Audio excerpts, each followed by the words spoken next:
This could be the final two sitting weeks before the next election. So obviously it is going to be fought on this issue of cost of living. Does the coalition, do you feel the coalition needs to flesh out its own plans in the meantime to avoid a vacuum where a scare campaign can take hold? And we always need to do both, Kieran. As I've said it quite a lot, we need to hold the government to account and put forward a positive policy. It's interesting.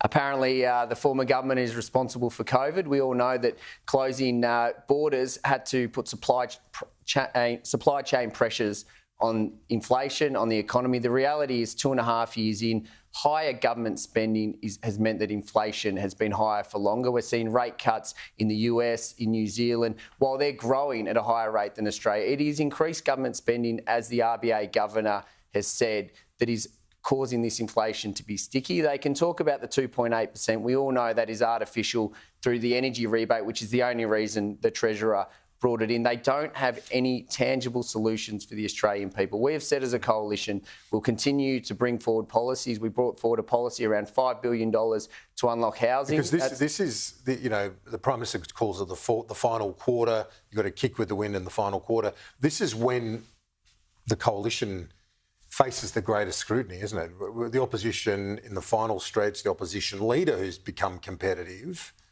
faces an intensity of scrutiny like he wouldn't have seen before.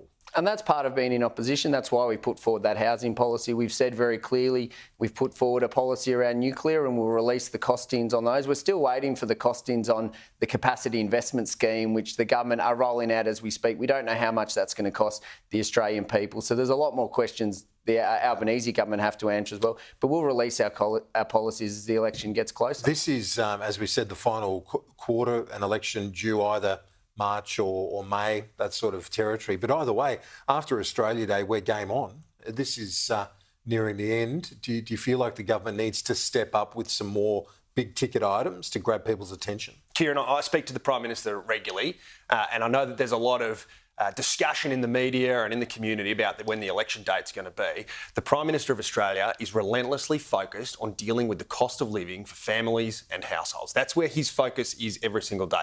And I just want to pick up on a point that was made just there by my colleague.